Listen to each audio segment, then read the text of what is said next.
அஸ்ஸலாமு அலைக்கும் வரஹ்மத்துல்லாஹி வபரகாத்துஹு. அல்ஹம்துலில்லா, எல்லா புகழும் அல்லாஹ் ஒருவனுக்கே. கண்ணியத்துக்குரிய எல்லாம் வல்ல அல்லாஹ் நல்லடியார்களே, பெரியவர்களே, சகோதரிகளே, அன்புக்குரியவர்களே, அல்ஹம்துலில்லா, அல்லாஹ்வுடைய உதவியினால் உம்ராவுடைய அந்த வணக்கத்தை எப்படி செய்வது என்பதை ஒவ்வொரு பகுதியாக 5 கடமை இருக்குது.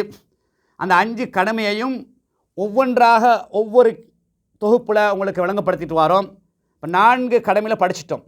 முதலாவது நியத்து வைக்கிறது எப்படி என்பதெல்லாம் படித்தோம். 2வது தவாஃப் செய்கிறது எப்படின்னு படிச்சிட்டோம். 3வது மக்காம் இப்ராஹிம் முன்னுக்கு 2 ரக்காயத் தொழுவது எப்படின்னு படிச்சிட்டோம். 4வது சை தொங்கோட்டம் சஃபா மர்வாலை எப்படி ஓடுறது, 4 கடமையும் படிச்சிட்டோம். இப்போ 5வது உம்ரா முடிக்க போகிறோம்.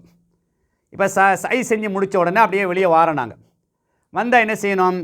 பெண்கள் தலைமுடியை அவங்களுடைய அந்த தலைமுடியை அந்த அடிமுடி இருக்குதே, தலைமுடியோடைய அடிமுடி அந்த நுனியை பிடிச்சி லேசாக வெட்டிக்கொள்ளணும். கத்திரியால் வெட்டிக்கொள்ளுங்க. நீங்களே வெட்டிக்கொள்ளலாம், அல்லது உங்களோட மாறி ரூமில் இருப்பாங்களே பெண்கள், மாறி வெட்டிக்கொள்ளலாம். சின்ன ஒரு துண்டை பிடிச்சி வெட்டி விட்டிங்களா ஓகே. ஆண்கள் என்ன செய்யணும்? 2 சந்தர்ப்பம் இருக்குது. ஒன்று முழுசாக மொட்டை அடிக்கிறது, அல்லது கசுர், அதாவது வெட்டிக்கொள்வது, குறைவாக வெட்டிக்கொள்வது. ஆனால் நபி அவங்க 3 முறை மொட்டை அடிக்கிறவங்களுக்கு நீ பரக்கத் செய்வான்னு துவா கேட்டிருக்கிறாங்க. அப்போ ஒருத்தர் புதுசாக முதலாவது உம்ரா போகிறேன்னா மொட்டை அடிச்சிருங்க. 2வது 3வது நீங்கள் விரும்பினா என்ன செய்யலாம், மொட்டை அடிக்கலாம், அல்லது அப்படியே குறைச்சி கத்தரிச்சிக்கலாம்.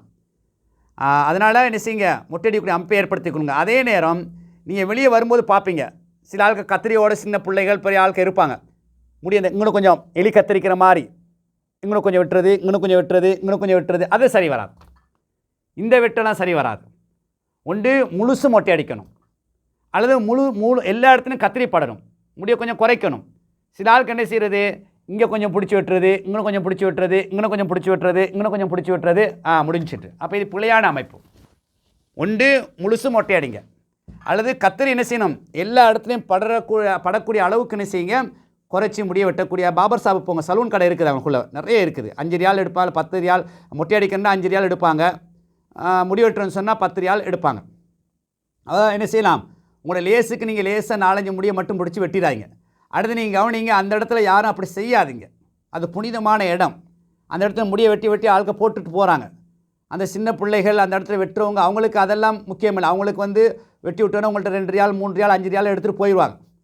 அப்போ நீங்கள் கொஞ்சம் அந்த இடம் புனிதமான இடம், சுத்தமாக இருக்கணும். அல்லாவுடைய மாளிகை, அல்லாவுடைய அந்த புனிதமான எல்லைகள், அதெல்லாம் நாங்கள் கவனமாக சுத்தமாக பாவிக்கணும், பயன்படுத்தணும். நாங்களே என் கடமை முடிஞ்சால் பரவாயில்ல அப்படின்ட்டு என்ன செஞ்சிடக்கூடாது, அசுத்தமான வேலைகளை ஈடுபட்டுறாதீங்க. நேராக சலூன் கடைக்கு போங்க ஆண்கள். பெண்கள் நேராக நீங்கள் ரூமுக்கு போங்க. உங்கள் லேஸு அவனுக்கு பிடிச்சி முடிய விட்டு கீழே போட்டு போயிடாதீங்க. சில நேரம் அந்த டஸ்ட்பினில் அது போட்டாலும் கூட காற்றுக்கு அப்படி வெளியே பறந்து வந்துடும். அதில் கவனமாக இருக்கணும். அப்போ உங்களுக்கு ரூமுக்கு போனால் என்ன செஞ்சிடலாம், நீங்கள் பெண்கள் உங்களுடைய அடிமுடியை பிடிச்சி வெட்டி விட்டுருங்க. ஆண்களும் சலூன் கடைக்கு போய் என்ன செஞ்சீங்க, ஒன்று மொட்டை அடிங்க, அல்லது முடியை குறைச்சி கொள்ளுங்க. கத்திரியால் ஃபுல்லாக எல்லா இடத்துலையும் படக்கூடிய அமைப்பில் செஞ்சு கொள்ளுங்கள். இதோட இஹ்ராமுடைய அமைப்பு முடிஞ்சிச்சு, உம்ரா கடமை முடிஞ்சிச்சு, அல்ஹம்துலில்லாஹ். இப்போ நீங்கள் என்ன செய்யலாம், உங்களுடைய இஹ்ராமை கழட்டிடலாம். பெண்களை பொறுத்தவரை, ஆண்களை பொறுத்தவரை இஹ்ராம் இந்த 2 ஆடை தான்.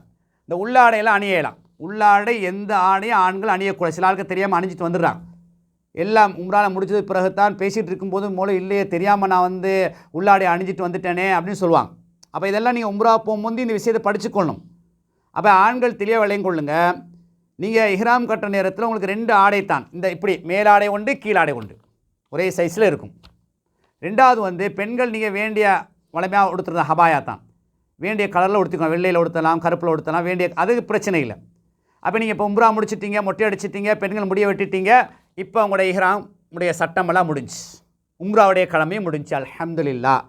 அதுக்கு பிறகு உங்களை மோளை என்ன செய்வார், நிறைய விஷயங்களை பயான்கள் ஊடாக அமல்கள் என்னென்ன வேறு என்னென்ன அமல்கள் இருக்குது, எப்படியெல்லாம் போய் சுற்றி பார்க்குறது, இதெல்லாம் என்ன செய்வார், உங்களுடைய வழிகாட்டி மூளை என்ன செய்வார், அழகான முறையில் தொகுத்து உங்களுக்கு என்ன செய்வார், வழிகாட்டுவோம். அப்போ நீங்கள் இந்த 5 கடமையை மட்டும் வழங்கிக்கொள்ளும். உம்ரான்னு சொன்னால் நியத்து வைத்தல், தவாஃப் செய்தல், 2 ரக்காயத் தொழுவுதல் மக்காம் இப்ராஹிம் முன்னுக்கு, சை செய்தல், முடிவெட்டுதல், மொட்டை அடித்தல். இந்த 5 தான். இந்த 5 நீங்கள் திரும்ப நீங்களே செய்கிற மாதிரி ஒரு ஃபீலிங், சும்மா ஒரு காபான ஒரு இப்போ வச்சுக்கிட்டு வீட்டில் சரி, அல்ல ஒரு மேசை சரி வச்சு அப்படியே இதுதான் ஹஜ்ர் அஸ்வத் கோனர் அப்படி செஞ்சு பார்க்குறது, இது மக்காம் இப்ராஹிம் எனக்குள்ள தொழுதுகிறது, இது சை செய்கிற இடம், இப்படி நீங்கள் என்ன செய்யுங்க, சும்மா கற்பனையாக உம்ரா போகிறதுக்கு முன்னால், ஹஜ்ஜுக்கு போகிறதுக்கு முன்னால் வீட்டிலே என்ன செய்யுங்க, கணவன் மனைவி செஞ்சு பாருங்கள், பிள்ளைகளை செஞ்சு பாருங்கள், தனியாக இருந்தாலும் தனியாக செஞ்சு பாருங்கள், மாறி கேட்டு பாருங்கள். இந்த இடத்துல என்ன துவா ஓதணும், இந்த இடத்துல என்ன களிமா சொல்லணும், இந்த இடத்துல என்ன சொல்லணும், அப்படி கேட்டு கேட்டு பார்த்து நினைச்சிங்க இந்த ஆழமாக பதிச்சு போய் செய்கிற நேரத்தில் நீங்கள் செலவழித்த அந்த பணம் ஒரு பெறுமதியாக இருக்கும்.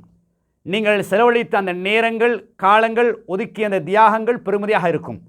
நீங்கள் நபியவங்க வழிகாட்டி அடிப்படையில் செய்யும் பொழுது உச்சக்கட்டமான நன்மை பெறக்கூடிய ஒரு பாக்கியம் கிடைக்கும். இன்ஷா அல்லாஹ் அடுத்தடுத்த கட்டங்களில் ஹஜ்ஜுடைய வணக்கங்கள் எப்படி செய்ய வேண்டும் என்பதையும் உங்களுடைய அதாவது பிறை 8 இருந்து பிறை 12 வரை எப்படி நாம் செய்ய வேண்டும் என்பதை அடுத்த தொகுப்புல உங்களுக்கு இன்ஷா அல்லாஹ் தொகுத்து வழங்க இருக்கின்றோம். வஆஹிரு தஅவானா அல்ஹம்துலில்லாஹி ரப்பில் ஆலமீன். அஸ்ஸலாமு அலைக்கும் வரஹ்மத்துல்லாஹி வபரகாத்துஹு.